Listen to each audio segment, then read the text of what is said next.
Mlango wa 28. Ole wa taji ya kiburi ya walevi wa Efraimu, na ua la uzuri wa fahari yake linalonyauka, lililo kichwani mwa bonde linalostawi, la hao walioshindwa na divai.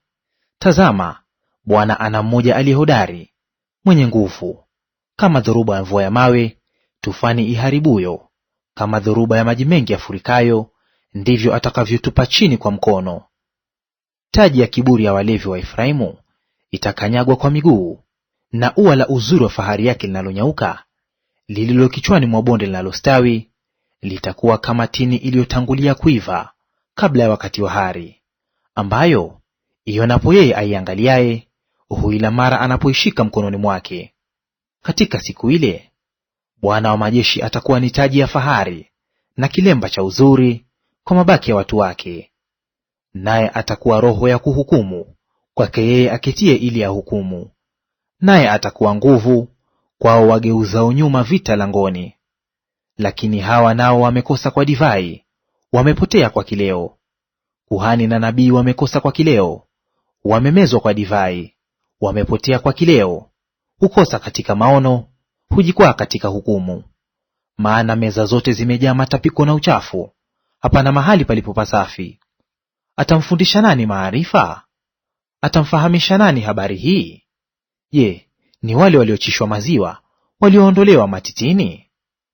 Kwa maana ni amri juu ya amri, amri juu ya amri, kanuni juu ya kanuni, kanuni juu ya kanuni, huku kidogo na huku kidogo. La, bali kwa midomo ya watu wageni na kwa lugha nyingine atasema na watu hawa, ambao aliwaambia, hii ndiyo raha yenu, mpeni raha yeye aliyechoka. Huku ndiko kuburudika, lakini hawakutaka kusikia. Kwa sababu hiyo neno la Bwana kwao litakuwa hivi: amri juu ya amri, amri juu ya amri, kanuni juu ya kanuni, kanuni juu ya kanuni, huku kidogo na huku kidogo, ili waende na kuanguka nyuma na kuvunjwa na kunaswa na kuchukuliwa.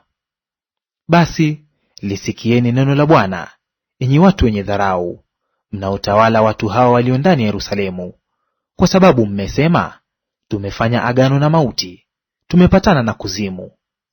Pigo lifurikalo litakapopita, halitatufikia sisi, kwa maana tumefanya maneno ya uongo kuwa kimbilio letu, tumejificha chini ya maneno yasiyo kweli.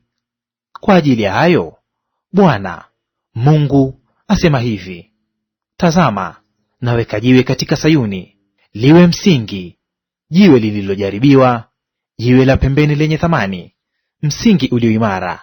Yeye aaminie hatafanya haraka. Nami nitafanya hukumu kuwa ndiyo kanuni, na haki kuwa ndiyo timazi. Na mvua ya mawe itachupulia mbali hilo kimbilio la maneno ya uongo, na maji yatapagharikisha mahali pa kujistiri. Na agano lenu mliloagana na mauti litabatilika, tena mapatano yenu mliyopatana na kuzimu hayatasimama. Pigo lifurikalo litakapopita, ndipo ninyi mtakapokanyagwa nalo. Kila wakati litakapopita litawachukueni, maana litapita asubuhi baada ya asubuhi, wakati wa mchana na wakati wa usiku. Na kuifahamu habari ile kutakuwa kitisho tu, maana kitanda kile ni kifupi, asiweze mtu kujinyosha juu yake, na nguo ile ya kujifunika ni nyembamba, asipate mtu kujizingisha.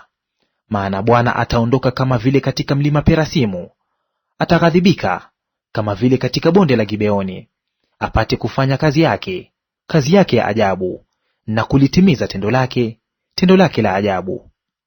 Basi sasa msiwe watu wenye kudharau, vifungo vyenu msije vikakazwa. Maana nimesikia kwa Bwana, Bwana wa majeshi, habari ya hukumu itakayotimizwa, nayo imekusudiwa, itakayoipata dunia yote pia. Tegeni masikio, sikieni sauti yangu, sikilizeni mkasikie neno langu. Je, mwenye kulima alima daima ili apande? Afunua daima madongoa ya nchi yake na kuyavunja? Akiisha kuulainisha uso wa nchi yake, je, hamwagi huko na huko kunde na kutupatupa jira na kuitia ngano safu na shairi mahali pake palipochaguliwa, na kusemethi karibu na mipaka yake? Kwa maana Mungu wake anamwagiza vizuri na kumfundisha.